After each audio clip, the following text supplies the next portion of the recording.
여야가 지금 이 무한 참사 때문에 뭐 정쟁을 중단한다, 또 정쟁을 중단하자 그러는데, 저는 정쟁을 중단하자는 이 정치권, 특히 종북주사파들의 주장이 이렇게 들립니다. 윤석열 대통령을 탄핵하고 한덕수 권한대행을 탄핵한 것이 자기들의 정략적 계산에 의한 것이었다고 하는 것을 스스로 고백하는 것이다. 스스로 자백한 것이다.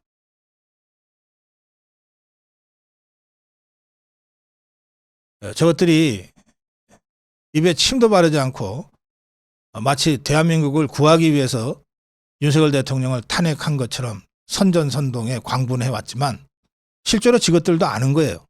윤석열 대통령 탄핵한 게 정쟁이었다고 하는 걸. 그러니까 정쟁 중단하자 그러죠. 저 종북주사파들도 잘 알고 있어요. 저것들이 사악한 정략적 의도를 가지고 윤석열 대통령을 탄핵해왔다는 것을 잘 알고 있어요. 그러니까 저것들이 무한참사 앞에서 탄핵 집회를 연기하겠다고 하고 있지 않습니까? 그런데 이 탄핵 집회를 연기하겠다고 하는 데는 또 다른 계산이 숨어 있는 것 같습니다. 지난 토요일 우리 광화문에는 300만의 자유파 국민들이 모였습니다. 지지난주에 100만, 지난주에 200만, 그리고 지지난주에 3주 전에 100만, 2주 전에 200만, 그리고 지난주 토요일 300만이 모였어요. 저 종북주사파들이 맞짱 뜬답시고 광화문 한 귀퉁이에 탄핵 집회를 열었지만, 지그들이 봐도 자기들은 자꾸 숫자가 줄어드는데 어떻게 탄핵 저지를 향한 저 자유파 국민들의 수는 저렇게 계속 100만씩 느냐. 야, 이거 계속하다가는 우리만 완전히 쪽팔리고 동량 차겠다. 안 그래도 그래서 이 집회 계속 해야 되냐, 지그들 내부에서도 회의가 많았어요. 자꾸 비교가 되니까. 지그들이 아예 집회를 안 해버리면 비교할 필요가 없어지는데, 안 할 수 없어서 하다 보니까 너무 선명하게 자꾸 비교가 되니까, 야, 이거 어떻게 안 할 방법이 없냐 했는데, 아이고 뭐 무한 참사가 터졌네. 야, 집회 중단하자. 저는 실제로 이런 정말 약삭 빠르고 사악한 계산이 저 집회 연기 검토에 숨어 있다고 생각합니다. 그런데 그럼 광화문 탄핵 저지 국민 대혁명도 중단해야 되냐? 아닙니다. 우리 광화문의 자유파 국민들은 정쟁 때문에 나온 게 아닙니다. 나라를 구하기 위해서 나온 겁니다. 무한 참사와 같은, 그리고 그 참사 과정에서 적나라하게 드러난 사실상의 국가 마비 상태, 사실상의 저 종북주사파에 의한 내란 상황을 막고 다시 나라를 바로 세우기 위해서 광화문에 나온 겁니다. 따라서 무한 참사 전 과정을 보면서 지금이야말로 광화문에 나서서 나라를 지키고 구해내야 될 때다라고 자유파 국민들은 더 절박하게 생각하게 됐습니다. 나라를 구하기 위한 구국의 투쟁, 광화문 국민대혁명은 더 가열차게 계속돼야 한다고 저는 생각합니다.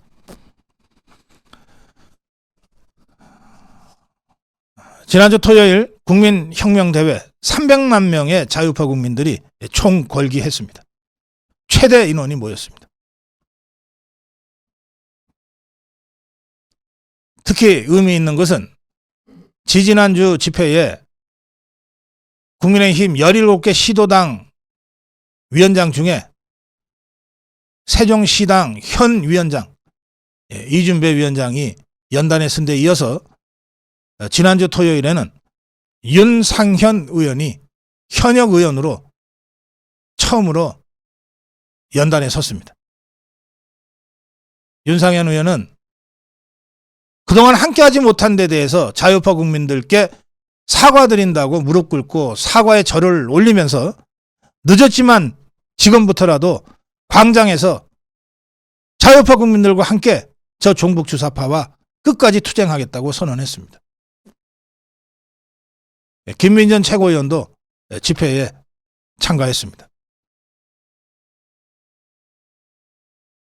88 올림픽 주제가를 불렀던 코리아나가 직접 손에 손잡고를 부를 때는 집회에 참여한 우리 자유파 국민들 많은 분들이 함께 눈물을 흘리면서 합창을 했습니다.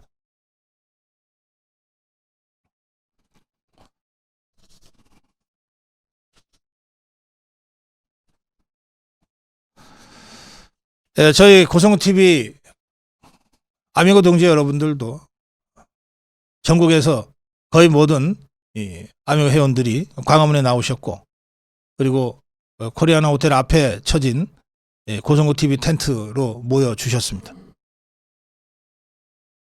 5시경에 집회가 이제 메인 행사가 거의 끝난 그 시점에 저희 아미고TV, 아미고 동지 여러분들과 고성우TV 시청자 회원들도 집회 텐트를 정리했습니다. 우리 전대호 회장, 또 김영기 부회장, 그리고 이효숙 고문, 김명희 고문, 이런 분들이 정말 고생 많이 하셨어요. 또 동자승님, 이런 많은 분들이 함께 고생해 주셨는데, 마지막 쓰레기까지 그 주변 편의점에서 종량제 봉투 사서 다 깨끗하게 치우고, 텐트에 꼽아놨던 고성우TV 깃발도 다시 내려서 잘 보관하고, 이번 주 토요일 집회를 위해 다시 준비하고 모이자 그러면서 헤어졌습니다. 함께 하신 아미고 동지 여러분께 다시 한번 감사 말씀드리고, 그리고 300만의 광화문 국민대혁명을 함께 하신 우리 자유파 국민들께 무한한 자부심을 가지고 동지적 존경심과 감사의 마음을 전합니다.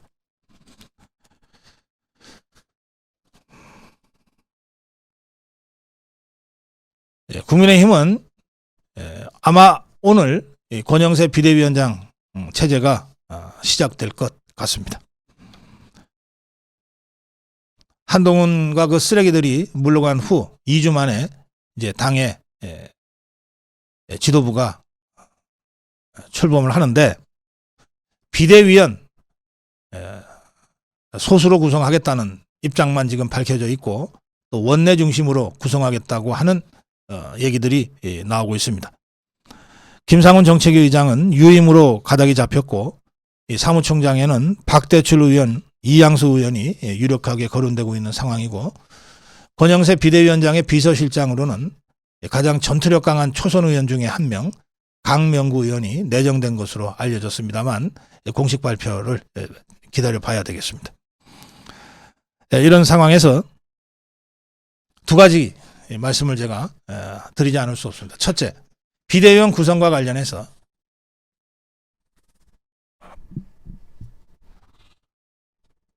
헌법재판소에서 법정투쟁으로 비상계엄의 불가피성을 설명하고, 내란죄의 부당함, 그리고 탄핵의 부당함을 투쟁할 윤석열 대통령과 함께 할 수 있는 사람이 비대위원이 돼야 됩니다. 둘째, 광화문 국민혁명 세력과 함께 투쟁할 수 있는 사람이 비대위원이 되어야 합니다. 셋째, 사실상 거의 유일한 커뮤니케이션 채널을 감당하고 있는 자유파 유튜브들과 함께 할 수 있는 사람이 비대위원이 되어야 합니다. 특히 이러한 구성에 더해서 지금 윤석열 대통령은 비상계엄의 불가피성, 그리고 그것이 합헌적 테두리 안에서 이루어졌다고 하는 정당성을 주장하고 있고, 그걸 헌법재판소에서 종북 주사파들과 끝까지 투쟁하면서 다투게 될 겁니다.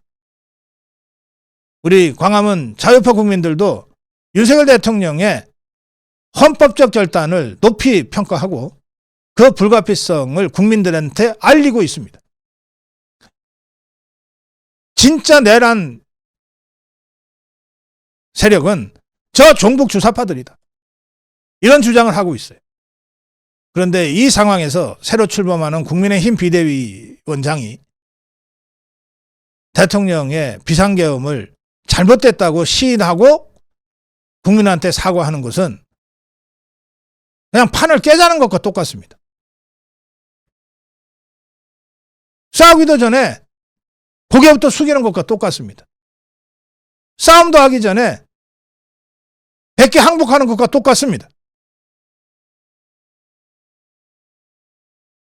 저는 권영세 비대위원장과 비대위원들이 어떤 경우에도 윤석열 대통령의 탄핵 심판이 끝나기 전까지 적어도 윤석열 대통령의 헌법적 통치 행위인 비상계엄 발동과 관련해서 어떠한 사과도 해서는 안 된다고 생각합니다.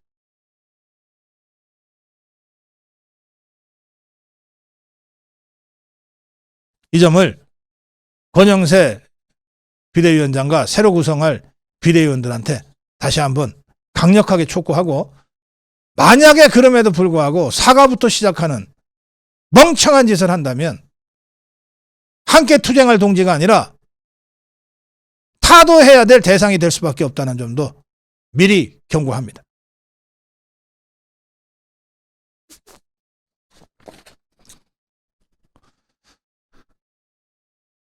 방산이라는 아이디를 쓰시는 분의 SNS 글에 보니까 이런 내용이 있습니다. 어려운 상황에 부딪혀도 거기에는 반드시 좋은 점이 한두 가지가 있다 하면서 이번 계엄은 어떤가? 이번 계엄에도 분명히 좋은 점이 있고 올바른 것이 있다고 하면서, 만약에 대통령이 계엄령을 선포 안 하고 적당히 넘어갔다면 어떻게 됐겠는가? 과연 그러면 윤석열 대통령이 전국을 안정적으로 제대로 이끌어갈 수 있었겠는가? 매일매일 특검한다 날리고 심심하면 검사, 장관, 감사원장까지 탄핵하는데, 거기에다가 마약 수사, 간첩 잡는 일, 특수활동비 전부 빵원으로 만들고, 국가 프로젝트 사업, 동해 석유수출 사업, 청년 일자리, 저소득 자영업자 지원비 등 전부 다 깎아버리는데, 이런 상태로 대통령이 과연 무엇을 할 수 있었겠는가? 또 부정선거, 대다수 국민들의 마음속에 그 의혹이 있지만 그걸 해소하기 위한 수사할 방법이 없었지 않았느냐? 선관위가 크렘린처럼 초롱성같이 버티고 있는 상황에서 대통령이 할 수 있는 일이 뭐가 있었겠는가? 이런 부정선거 의혹을 그대로 두고 대통령이 아무리 손발이 닳도록 열심히 일을 해도 다음 선거에서 부정선거로 다시 정권 뺏기는 일밖에 기다리고 있는 일이 없었을 텐데, 그렇게 해서 정권 다시 종북주사파한테 넘어가면 대한민국이 어떻게 될 거라고 하는 것은 문재인 5년이 너무나도 똑똑히 보여주지 않았느냐 말이다. 이번 비상계엄으로 누가 알곡이고 누가 가라지인지를 우리 국민들이 너무나 분명하게 알게 됐다. 이것도 또한 비상계엄이 우리에게 가져다준 좋은 점이다. 전 세계도 예상치 못한 시점에 발동된 비상계엄에 대해서 의아해했지만, 이제는 윤석열 대통령이 왜 비상계엄을 하게 됐는지 그 정당성을 다 알게 됐다. 이재명이라는 자가 자기들은 잘 몰랐는데 이번 사태를 거치면서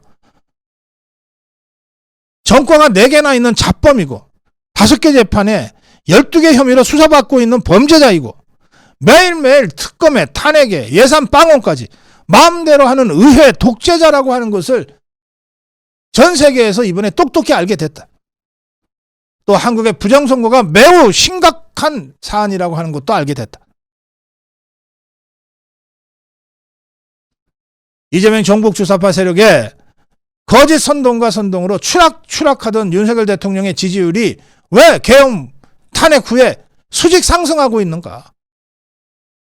난세의 영웅이 나온다. 아무도 하지 못한 일을 할 수 있는 사람이 영웅이다.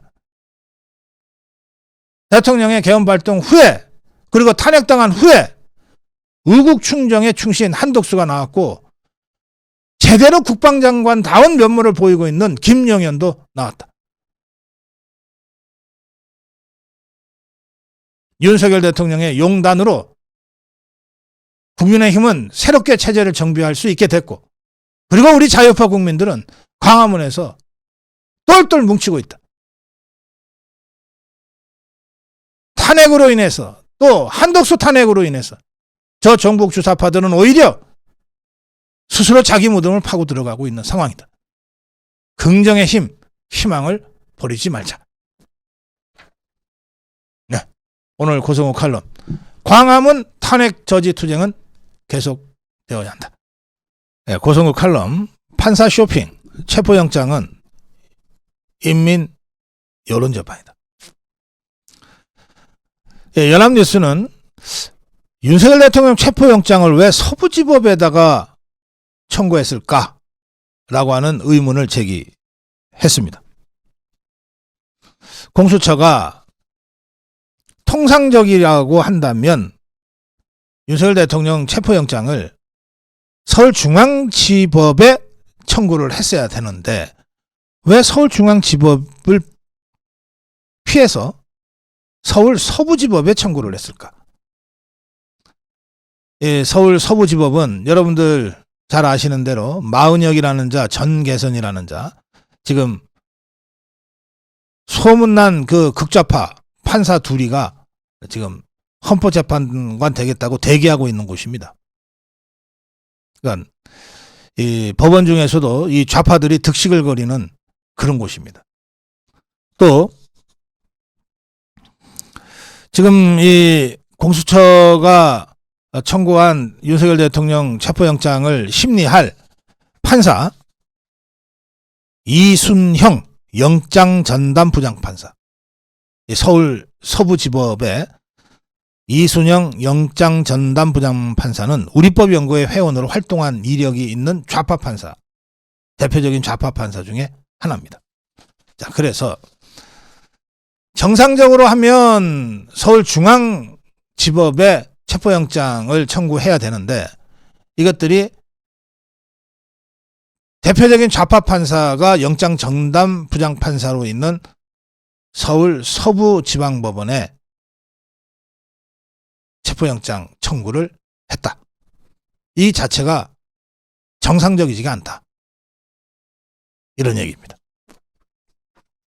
공수처는 윤석열 대통령이 한남동 간저에 머무르고 있다. 그러니까 주소지, 이런 것들을 감안해서다. 이렇게 얘기하는데, 자, 공수처법 제31조는 이렇게 되어 있습니다. 공수처 검사가 기소하는 고위공직자 범죄 등 사건의 1심 재판은 서울중앙지법이 관할한다. 이렇게 되어 있습니다.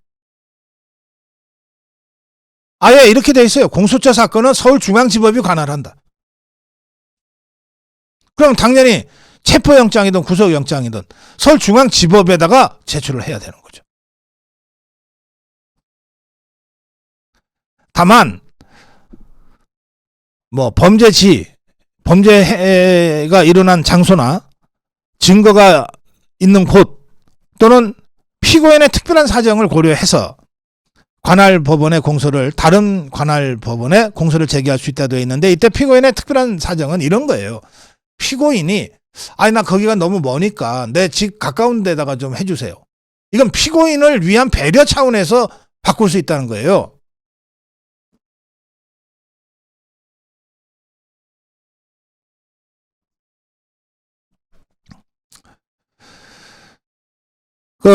윤석열 대통령이 소환 자체가 불법이다.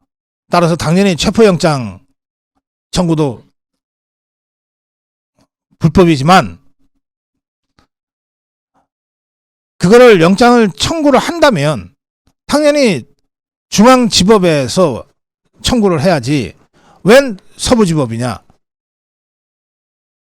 이 문제가 그동안 윤석열 대통령 측에서 윤곽근 변호인, 변호사 등이 제기해온 문제들입니다. 자, 지금 속보가 들어왔는데 바로 이 서울 서부지법의 이순영 좌파 판사, 이순영 영장전담 부장판사가 체포영장을 발부했다고 하는 소식이 들어와 있습니다. 체포영장을 지금 발부했다고 합니다.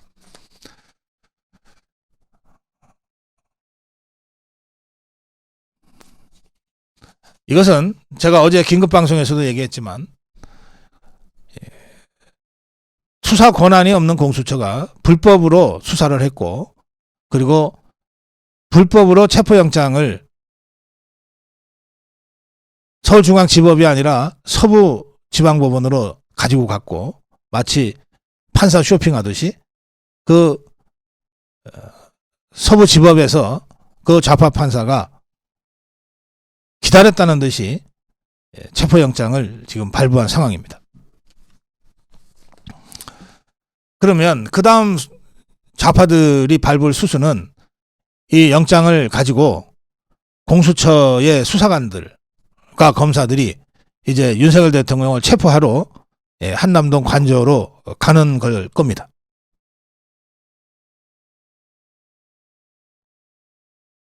윤석열 대통령이 체포영장을 갖고 왔으니 내가 그러면은 체포당하겠다. 순순히 체포당하면 이제 체포가 되는 거죠. 윤석열 대통령은 수사 권한도 없는 공수처가 수사하는 것 자체가 불법이라고 하는 입장을 지금 갖고 있는데 순순히 체포당할 이유가 있습니까?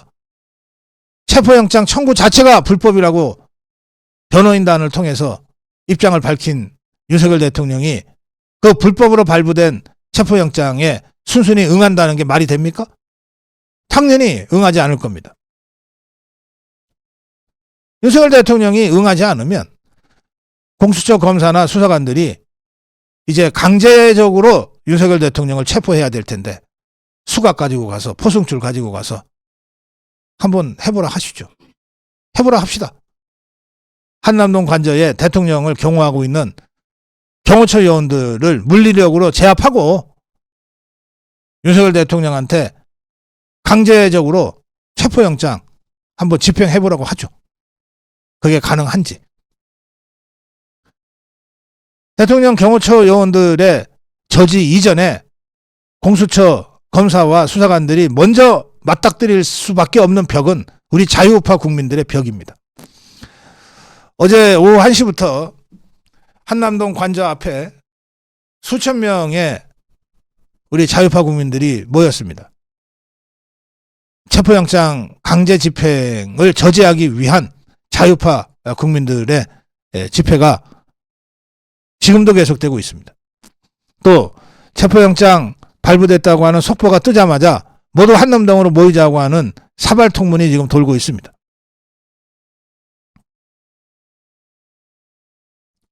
체포영장은 통상 기일을 한 5일 정도 적시합니다. 며칠부터 며칠간 안에 체포하라. 그 안에 체포 못하면 그냥 휴지 조각 되는 거예요. 공수처는 아마도 이재명이한테 저희들은 체포영장까지 발부받아서 할 수 있는 걸 다 했는데 윤석열이 저렇게 버티는 바람에 우리가 체포를 못했습니다. 나중에 그렇게 보고하고 한 자리 얻으려고 지금 이 짓을 하고 있는 것이라고 저는 생각합니다. 네. 우리 자유파의 입장은 분명합니다. 대통령의 입장도 분명합니다. 공수처의 내란죄 수사는 그 자체가 불법이고 직권남용이며 공수처의 체포영장 청구도 불법이고 이것을 발부한 판사의 구속영장 발부도 체포영장 발부도 불법이다. 윤석열 대통령은 비록 직무에서 배제됐지만 그러나 대한민국의 헌법을 수호할 의무를 갖고 있는 대한민국 대통령이다, 여전히. 따라서 대통령이 이것이 불법인 줄 뻔히 알면서 그 불법에 동조할 수는 없다. 불법적인 체포, 불법적인 체포영장 모두 윤석열 대통령은 끝까지 거부하고 저항할 겁니다. 그리고 그 윤석열 대통령과 함께 우리 자유파 국민들이 한남동 관저 앞에 진을 치고 불법적인 체포영장 집행을 몸으로 막아낼 겁니다. 자유파 국민 여러분, 지금 이 방송 함께 하시는 자유파 국민 여러분들부터 서울에 계시는 분들, 수도권에 계시는 분들, 한남동 대통령 관저로 모여주시기 바랍니다. 지금 관저 앞에는 어제부터 우리 자유파 투쟁단체들과 자유파 유튜브들이 나가서 현장 상황을 계속 중계하고 있습니다. 여러분들 지방에 계시는 분들은 그 우리 자유파 유튜브들의 현장 중계를 통해서 한남동 상황을 계속 주시해 주시고, 우리 대국본을 비롯한 이 자유파 투쟁단체들의 어떤 투쟁 지침에 따라 일사불란하게 움직여 주시기 바랍니다. 아시아투데이는 오늘 사설에서 여러 가지 이유로 법원이 비록 체포영장 청구를 받았다 하더라도 이것을 기각하고 발부하지 않는 것이 정도라고 하는 사설을 썼는데, 이미 그 좌파 판사가 체포영장 발부를 해버렸기 때문에 이제 좋은 말로는 통하지 않는 상황이 되어버렸습니다. 강력한 투쟁만이 저 불법 체포영장을 휴지 조각으로 만들 수 있습니다. 여러분 모두 스마트폰을 다 갖고 계시니까 저희 자유파 유튜브의 방송을 통해서 한남동 상황을 주시해 주시고, 그리고 서울에 계신 분들부터 우선 한남동 대통령 관저 앞으로 모여주시기 바랍니다. 네, 제가 어제 긴급 생방송에서 한남동 대통령 관저 앞을 몸으로 사수해야 된다는 그 전선과 동시에, 그런데 최상목이가 헌법재판관을 임명할 수도 있다고 하는 얘기들이 들린다, 이걸 어떻게 저지할 것이냐에 집중해야 된다, 이렇게 방송을 끝마쳤는데, 끝마친 직후에 이 최상목이가 아주 좀 묘한 수를 뒀어요. 지금 국회가 좌파 2명하고 국민의힘이 추천한 1명에서 3명의 헌법재판관 청문을 끝냈는데, 그 3명을 임명하라고 지금 좌파들이 밀어붙여 왔단 말이에요. 이걸 최상목이가 그중에 2만 딱 임명을 했어요. 이 좌파 쪽 추천자 중에 더 죄질이 안 좋다, 더 성격이 안 좋다고 보는 마은혁이를 빼고 정개선이, 그 다음에 국민의힘에서 추천한 조한창이, 이 둘이를 임명을 해버린 거예요. 그러니까 최상목 나름의 무슨 여러 가지 이 잔머리 계산이 들어가 있는 선택이라고 일단 평가가 됩니다만, 이것 때문에 여야가 다 지금 어정쩡하게 돼버렸어요. 저 종북 주사파들은 저것들이 꼭 헌법재판관 만들고 싶었던 마흔여기가 지금 날아갔어요. 날아갈 위기에 처했어요. 그런데 이거 가지고서 최상목이를 두들겨 패고 탄핵을 시키자니 명분이 좀 너무 약한 거예요. 어쨌든 셋 중에 둘은 임명을 한 상태가 되니까. 국민의힘도 자기들이 추천한 재판관을 임명을 했으니 잘못했다 할 수도 없지만, 임명하지 말라고 했는데 임명을 했으니까 이건 당론을 그냥 무시해버린 것 아닙니까? 물론 최상목이가 당원은 아니니까 뭐 당론에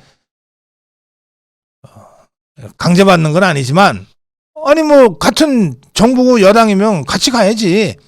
그런데 완전히 개무시당한 꼴이 되니까 국민의힘에서도 아주 떨떠름하게 돼버렸어요. 그런데 그러면서도 더불어민주당은 최상목이를 탄핵은 하지 않겠다고 지금 하고 있습니다. 한덕수 권한대행처럼 전부 다 거부해버리면 그래? 그럼 우리도 탄핵시킬 거야 하고 가는 게 간단한데, 어쨌든 셋 중에 둘을 임명을 해놓으니까 이걸 다시 탄핵하자 그러기도 쉽지 않은 이런 상황이 돼버렸습니다. 제가 물어봤더니 원래 공무원 출신들이 그런 잔머리를 잘 쓴답니다.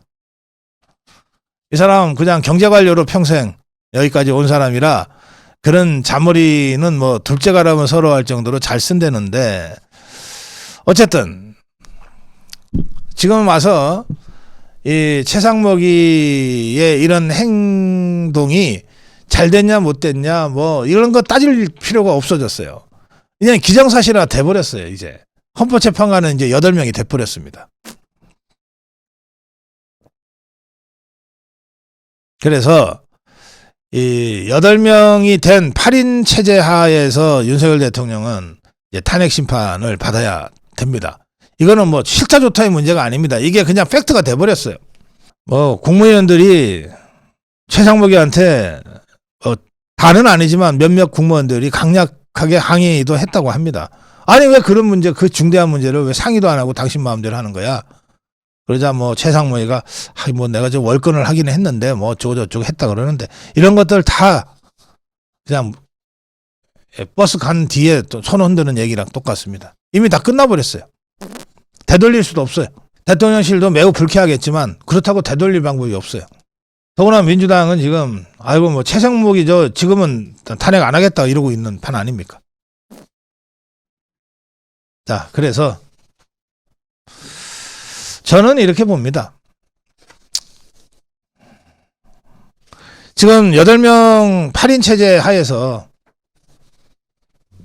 대통령 탄핵은 7인 이상이 심리하고 그중에 6명이 찬성하면 탄핵이다, 이렇게 규정이 되어 있거든요. 7인 이상이 심리하고, 근데 8인이니까 이제 뭐 그냥 헌법재판소는 모든 결정이 다 정당성을 갖게 됐어요. 그 다음에 7인이건 8인이건 9인이건 탄핵을 하려면 6명이 찬성하면 탄핵이 돼요. 그럼 지금 8명이니까 8명 중에 6명이 찬성하면 탄핵이 돼요. 그러면 이걸 기각시키려면 어떻게 해야 되냐?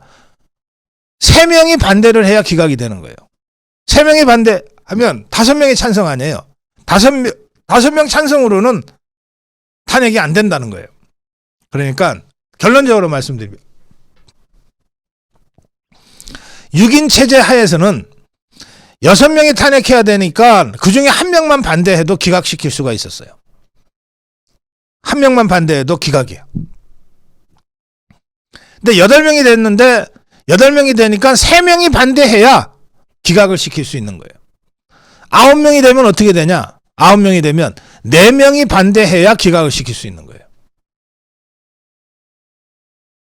네, 당분간 9명이 될 일은 없으니까 8명이라고 치고 8명에서는 3명이 반대를 해야, 탄핵을 반대해야 기각을 시킬 수 있어요. 그러면 그 3명이 있냐? 지금 3명이 있냐? 제가 이 법조계 이렇게 저렇게 여러 군데다가 그 헌법재판소 탄핵에 반대할 재판관이 몇 명이냐? 여러 명한테 물어봤어요.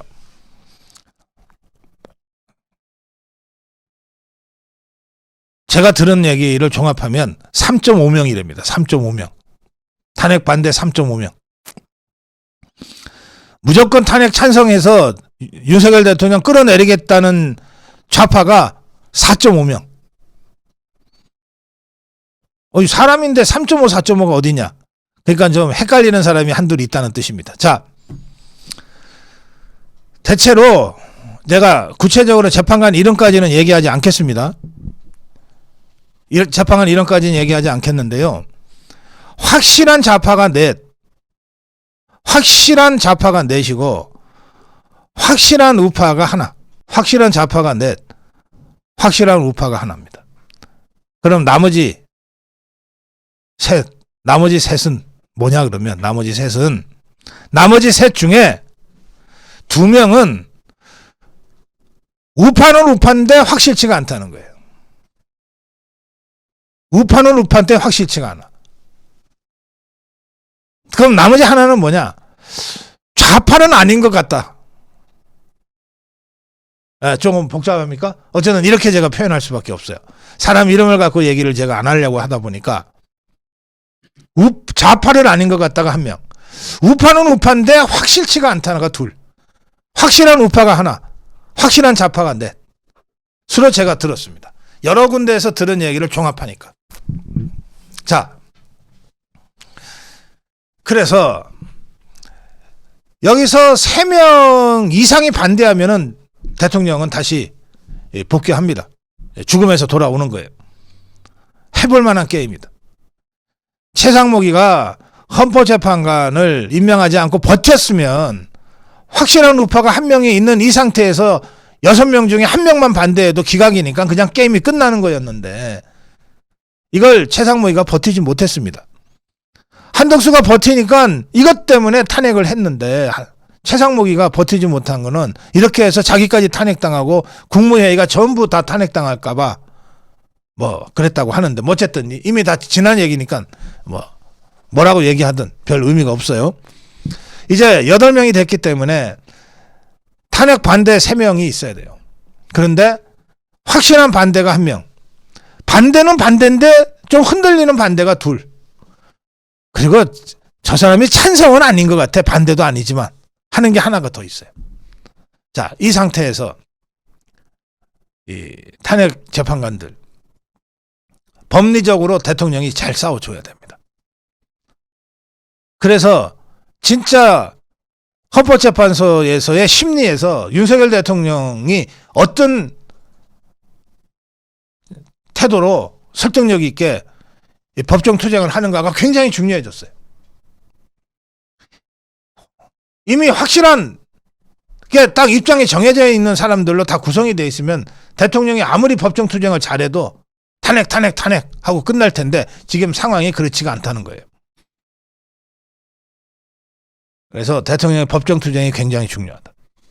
둘째, 이 사람들이 법정에서 대통령의 법적 진술과 주장만 듣는 게 아니라 끊임없이 광화문에 몇 명 나왔냐? 저 좌파 집회는 몇 명 나왔냐? 이거를 끊임없이 들여다보면서 재판에 영향을 받는다. 이게 8년 전에 우리가 경험한 거거든요. 그러니까 우리 자유파 국민들이 지금 당장은 한남동 관저를 지키기 위해서 한남동 투쟁을 하지만 광화문 투쟁도 해야 돼요. 100만 명, 200만 명, 300만 명 모인 지난 광화문 투쟁 앞으로 400만 명, 500만 명 계속 더 늘어나면서 이걸 헌법재판관들한테 보여줘야 돼요. 그리고 조금 전에 천주일보 기사처럼 대통령 지지율이 계속해서 수직 상승하는 것들을 보여줘야 돼요. 이거 헌법재판관들이 다 자기 밑에 사람들 시켜서 정보 수집하고 들여다보고 있어요. 정치인 더 못지않게 정치적인 이런 정보를 수집하고 정치적인 영향을 받습니다. 그래서 윤석열 대통령의 법정투쟁 정말 중요하고 그 다음에 우리 자유파가 종북주사파들보다 압도적인 대세고 다수라고 하는 것을 계속 보여줘야 됩니다. 이런 방식의 헌재 심판의 다층 전략을 구사해야 될 국면이 됐다. 이 점을 대통령 변호인단과 우리 자유파 국민 모두가 다 함께 인식하고 역할 분담 잘해야 되겠다. 그런 말씀을 제가 드립니다. 고성국 칼럼이었습니다. 네, 고성국 칼럼입니다. 어제 저녁에 윤석열 대통령의 메시지가 한남동 관저 앞에 탄핵 저지 집회를 하는 우리 자유파 국민들한테 전해졌습니다. 윤석열 대통령의 입장문, 전문은 이렇습니다.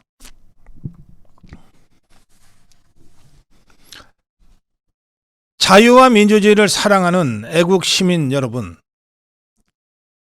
새해 첫날부터 추운 날씨에도 이 나라의 자유민주주의 헌정 질서를 지키기 위해 이렇게 많이 나와 수고해 주셔서 정말 감사합니다.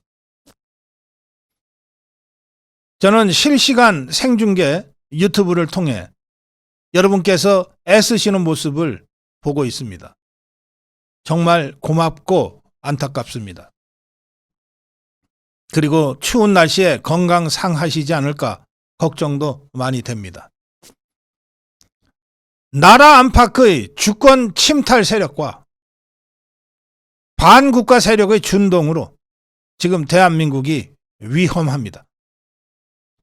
저는 여러분과 함께 이 나라를 지키기 위해 끝까지 싸울 것입니다.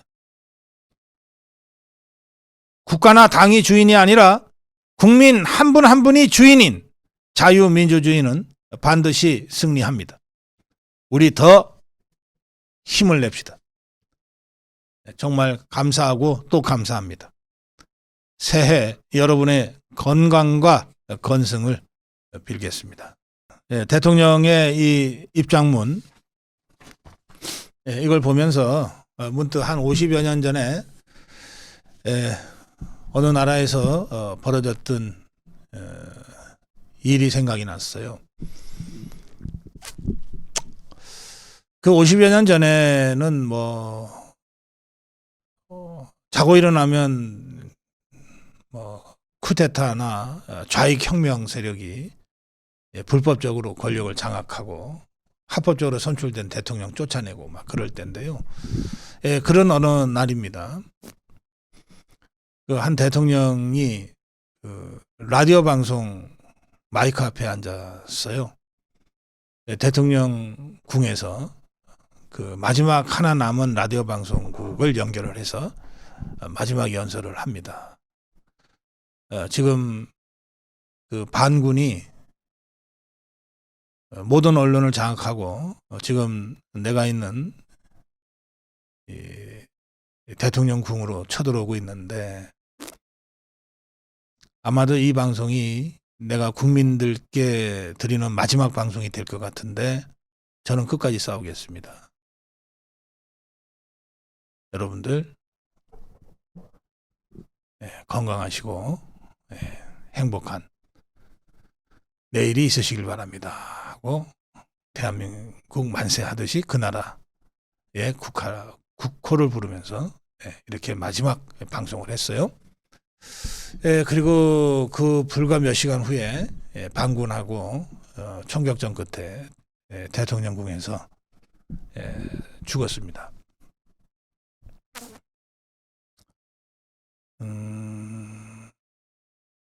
이재명이는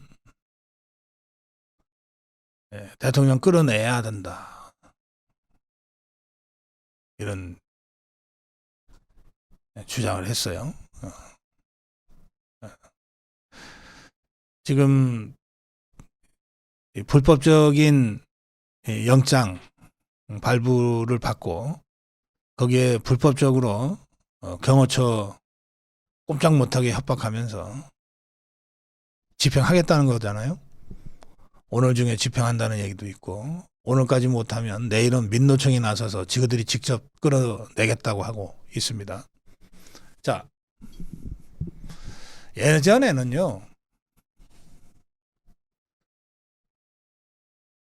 제가 한 50년 전에 어느 나라 대통령의 예를 들었지만 예전에는 다 이렇게 고립됐었어요.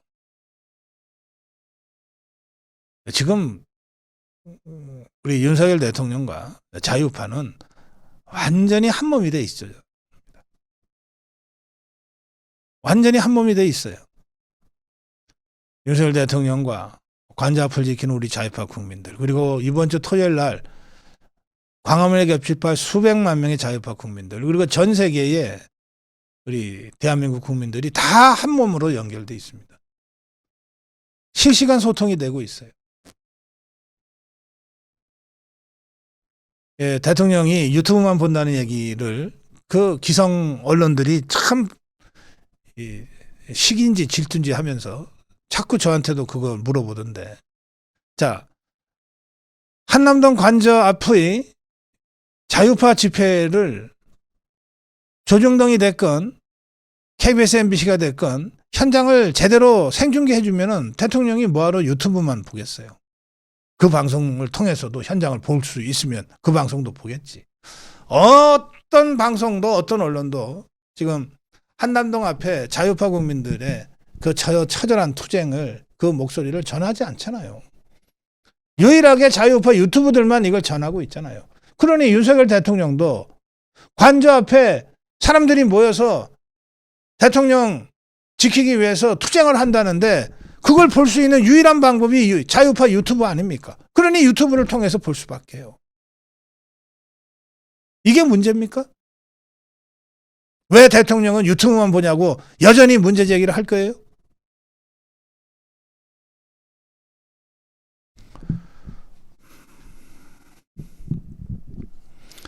예, 윤석열 대통령이 짧은 메시지에서 나라 안팎의 주권 침탈 세력, 반국가 세력의 준동으로 대한민국이 위험합니다라고 했습니다. 나라 안팎의 주권 침탈 세력이라고 그랬습니다. 나라 안에 종북 주사파 세력과 반체제 세력과 나라 밖에 대한민국을 무너뜨리려고 하는 주권 침탈 세력이 있다고 그랬습니다. 그게 북한이고 중국 공산당이고 그러지 않겠습니까? 그들과 손잡고 반국가 세력이 대한민국을 무너뜨리려고 하고 있다는 것이 대통령의 시각이고 우리 자유파 국민들의 생각입니다. 똑같습니다. 대통령도 우리 자유파 국민도 대한민국을 지키기 위해서 나라 안팎의 주권 침탈 세력과 반국가 세력에 맞서서 대한민국을 지키고 대한민국의 헌법 가치를 지키기 위해서 투쟁하는 겁니다. 이 투쟁 여러분과 함께 끝까지 싸울 것입니다라고 하는 윤석열 대통령의 신년 메시지처럼 우리 자유파는 윤석열 대통령과 함께 끝까지 싸워서 대한민국을 지켜낼 것입니다. 네, 고성국 칼럼이었습니다. 네, 고성국 칼럼입니다. 대한민국의 깃발 윤석열을 지키자. 제가 오늘 아침에 조선일보 보면서 정말 좀 화가 났어요. 윤석열 대통령의 편지가 분열의 깃발이라는 거예요. 야, 조중동 절도운동 안 할 수 없는, 왜 우리가 조중동을 보지 말자고 하는 운동을 전개할 수밖에 없었는지를 아주 적나라하게 잘 보여주는 기사입니다. 이게 일면 탑이에요.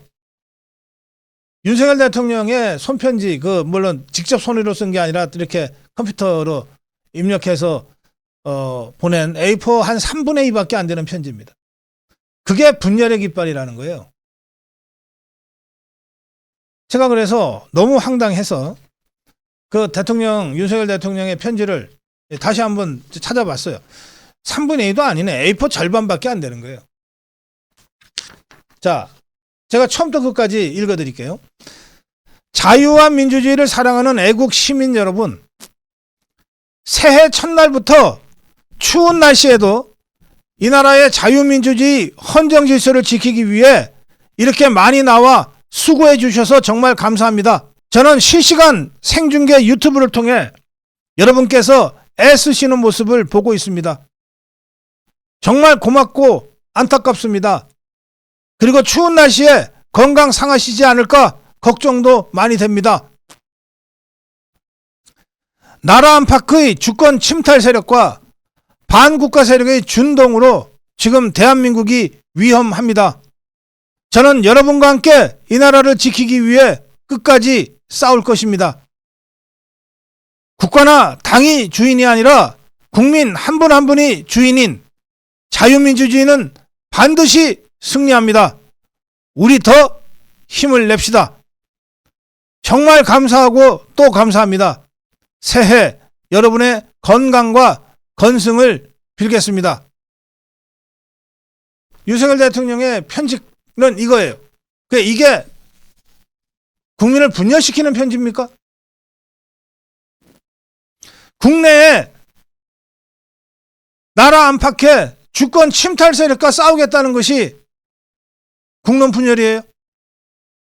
반국가 세력의 준동에 맞서 싸우겠다는 것이 국론 분열이냐고. 이걸 분열로 보는 자들은 자기가 반국가 세력이거나 자기가 주권 침탈 세력일 때 이걸 분열로 보는 거 아니겠어요? 그러니까 조선이 반국가 세력이라고 하는 것을 그냥 자백하고 있는 거 아니냐고. 새해가 됐는데 대통령 구하겠다고, 대통령 지키겠다고 그 추운 날 나와서 고생하는 자유파 국민한테 새해 첫날부터 추운 날씨에도 이렇게 수고해 주셔서 정말 감사합니다. 추운 날씨에 건강 상하지 않을까 걱정됩니다. 그래, 이게 국민 분열이야? 예, 조중동 절독운동 더 가열차게 합시다. 조중동 절독운동 아예 끝장을 좀 봅시다. 이번에 김영현 전 장관은 옥중에서 서신을 보냈습니다. 변호인을 통해 공개된 서신은 이렇게 되어 있습니다. 애국 동지 여러분, 자유대한민국의 미래를 위해 대통령을 꼭 지켜주실 것을 간곡히 부탁합니다. 대통령은 하루 24시간 오직 국가와 국민과 민생만을 생각하시는 분입니다. 대통령께서 비상계엄을 선포하면서 장관의 명령에 따라 임무를 수행한 부하장병이 불법 수사로 고통받고 있습니다. 자유는 거저 주어지는 것이 아닙니다. 자유를 지키기 위해 악의 무리와 싸우다 흘린 고귀한 피해 보상입니다. 반국가 세력을 척결하고 부장선거의 면모를 규명해 헌법 가치와 헌정 질서가 바로선 제대로 된 나라를 미래 세대에 물려줄 수 있도록 끝까지 싸우겠습니다. 이게 김영현 전 장관의 옥중 메시지입니다. 어제는 김흥국 씨가 연단에 올랐습니다. 대한민국을 지키고 윤석열 대통령을 지키는데 이번 주가 고비라고 합니다. 조금만 더 힘을 합쳐서 우리가 뭉치면 대한민국을 살릴 수 있습니다. 네, 김흥국 씨의 메시지. 그러면서 계엄 합법, 탄핵 무효를 외치는 분들 존경하고 사랑합니다. 매일 유튜브에서 제가 공격당하고 있습니다. 호랑나비를 계엄나비라고 비웃고 내란나비라고 비꼬아서 살 수가 없습니다.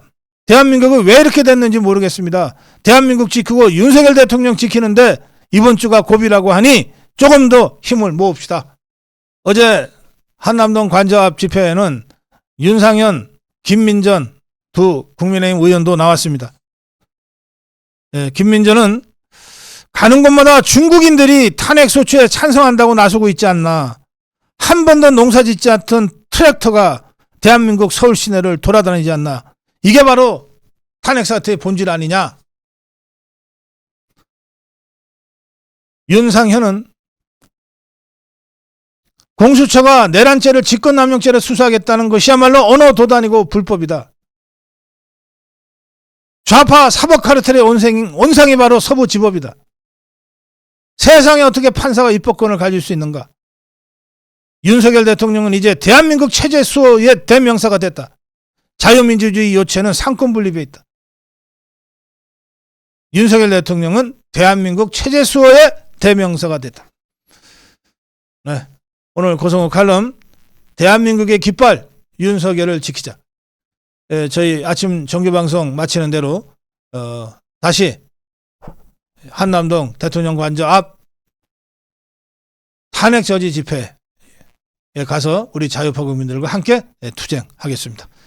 자, 고성국 칼럼이었습니다. 네, 고성국 칼럼입니다. 제가 어젯밤 오늘 쭉 이 상황을 지켜보면서 윤석열 대통령이 지금 누구랑 싸우고 있는 거냐. 그 무슨 허접한 영장 전담 판사랑 싸우고 있는 거냐. 아니면 오동훈이 같은 이 허접한 이 종북 주사파 공수처 몇 명하고 싸우고 있는 거냐. 그거 아닌 것 같다. 윤석열 대통령은 저 종북 주사파들과 싸우고 있다. 김정은이와 싸우고 있고 시진핑이와 싸우고 있다. 그럼 이 싸움이 언제 시작됐느냐. 아무리 짧게 가도 4년 전쟁이다. 윤석열 대통령이 4년째 종북 주사파와 정말 혼자서 처절하게 싸우고 있다. 그 투쟁의 실체를 우리가 정확하게 알고 윤석열 대통령 사수를 위해 나서야 된다. 이런 생각으로 제가 짧게, 좀 긴 시간입니다만 4년이라는 세월이, 그걸 짧게 제가 말씀드리겠습니다. 자, 윤석열 대통령과 종북 주사파와의 전쟁이 처음 시작된 게 언제냐? 조국 사태 때입니다. 이게 단순히 조국 개인이 아니에요. 문재인이가 그때 이해찬이가 문재인이가 30년 집권 50년 집권 얘기하고 우파 괴멸을 얘기하고 그러면서 재집권을 위해서 줄다름 치지 않았습니까? 그때 문재인이가 내세웠던 황태자가 조국입니다. 이 조국이를 정면에서 부정하고 거부하고 반대하고 그리고 수사에 들어간 게 윤석열 대통령이에요. 그게 윤석열 대통령과 종북 주사파의 전쟁의 시작입니다.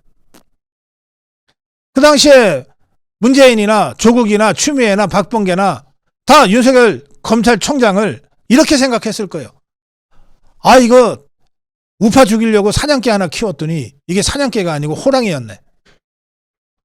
그래서 그때부터 윤석열 죽이기에 나섰던 것 아닙니까? 그 조국 사태에서부터 시작돼서 두 번째 전쟁은 어디냐? 윤석열 제거를 하기 위해서. 윤석열은 별로 약점이 없는 사람이니까 김건희 여사를 들고 들이파기 시작했어요. 10년 전에 이미 끝난 사건까지 끄집어 나와가지고서 김건희를 죽이면 윤석열을 잡을 수 있다. 그리고 2차 전쟁이 시작됐어요. 그거 윤석열 대통령 까딱없이 버텨냈습니다. 세 번째. 그러면서 대선 국면이 됐어요. 문재인이가 도저히 저 이재명이한테는 못 주겠다. 대깨문들 있죠. 대깨문들이 이재명 믿느니 차라리 윤석열 밀겠다고까지 할 정도로 이 문재인과 이재명의 심각한 갈등 상황 속에서 문재인이가 그 다음 선택한 카드는, 조국이 다음으로 선택한 카드는 이낙연이었습니다. 이낙연이 쪽에서 대장동 폭로를 시작했는데 대장동이라는 그 폭로를 이낙연이가 무슨 수로 그 정보를 얻습니까? 전 문재인이 쪽에서 줬다고 생각합니다. 그러면서 줄리 폭로가 또 터져 나왔어요. 아주 사악한 이 공작이었습니다. 그래서 문재인이 세력은 이낙연이를 내세워서 한편으로는 대장동 카드로 이재명을 죽이고 줄리 카드로 윤석열을 죽이려고 했던 거예요. 다 실패했어요. 네 번째, 이렇게 해서 선거가 끝내 윤석열 대 이재명 구도로 가자. 마지막으로 윤석열을 죽이기 위해서 가짜 인터뷰까지 만들고 온갖 부정선거 자행해서 자기들이 꼭 이긴다고 생각했어요. 자기들이 꼭 이긴다고 생각했어요. 그런데 졌단 말이에요. 그러다 다섯 번째 국면이 옵니다. 대통령 취임하기도 전부터 퇴진투쟁 시작한 것이 바로 저 이재명 종북주사파 세력 아닙니까? 대통령이 취임하기도 전에 퇴진운동부터 했어요. 이것들이 촛불 들고 나서기 시작했습니다. 2024년 4월부터입니다. 그리고 난 다음에 국회를 장악하고 있는 이 종북주사파들이 김건희 특검, 해병대원 특검, 온갖 특검들을 갖다 대면서 마침 나타난 한동훈이를 이간질하기 시작했어요. 한동훈이를 이용해서 윤석열을 공격하는 EJ 전술을 본격적으로 쓰기 시작했습니다. 그걸 거쳐서 총선이 마침내 이루어졌고 온갖 부정선거에다가 한동훈이의 떡수가 연발되면서 결국은 대패를 우리가 하게 됐고 그 과정에서 마침내 압도적 다수를 차지한 국회 입법 권력을 휘두르기 시작했어요. 수 없는 국무위원들이 탄핵됐습니다. 정부가 사실상 마비됐어요. 그 이후에 마침내 감사원장과 수사검사까지 탄핵하겠다고 하자 윤석열 대통령 더 이상 다른 방법이 없다고 생각하기에 이르렀습니다. 여기에 예산 빵원. 저는 사실상 저 종북주사파들이 함정 파놓고 윤석열 대통령 계엄 유도했다고 생각합니다. 이것들이 몇 달 전부터 계엄할 거다 계속 이렇게 한쪽으로 분위기 띄어가면서 모든 것들을 다 마비시켜버리지 않았습니까? 윤석열 대통령 정말 함정이 빠지듯이 계엄, 상징적 수준의 계엄이지만 했어요. 그걸 기다렸다는 듯이 국회에서 받아쳐서 계엄 해제 바로 결정하고 내란으로 몰아가기 시작했습니다. 그리고 이 내란으로 몰아가면서 한동훈 세력을 다시 끌고 들어와 가지고서 탄핵에 성공했어요. 그리고 이제 지금 이제 탄핵 국면이 시작됐고 헌재 심판이 시작됐는데 이것들이 몰기는 했는데 입증할 자신은 없는 거예요. 그러니까 내란죄를 빼겠다고 지금 상황이 여기까지 와 있습니다. 지난 4년간에 걸친 윤석열 대통령과 종북주사파의 전쟁을 한번 잘 생각해 보십시오. 우리가 이 수많은 전쟁과 전투 그 고비고비마다 과연 지금 우리가 윤석열을 지키기 위해서 연일 광화문에 나오고 매일 밤 한남동에서 밤을 새지만 왜 4년 전에는 윤석열과 함께 손잡고 투쟁하지 못했는가? 왜 3년 전에는 그렇게 투쟁하지 못했는가? 왜 2년 전에는 그렇게 투쟁하지 못했는가? 처절한 반성과 새로운 각오를 다져야 될 때입니다. 다행스러운 것은 8년 전과 달리 대통령이 다르고 우리 자유파 국민들의 투쟁 의지가 다르고 미국이 다릅니다. 그리고 우리 자유파 유튜브라도 있어요, 이제는. 이 모든 상황의 전개에 따라서 이제 저 종북주사파들이 완전히 코너에 몰리기 시작했습니다. 아니, 오죽하면 내란죄를 빼겠다고까지 나섰겠어요. 완전히 저것들이 전이 상실, 집단 패닉 상태에 빠졌습니다. 국면이 확실히 바뀌고 있습니다. 시간은 우리 편이고 우리는 지금 승리하고 있습니다. 이 점을 분명하게 인식하시고 마지막 힘을 다 모아서 오늘 광화문에 모이고 한남동 관제를 지켜냅시다. 고성국 칼럼이었습니다.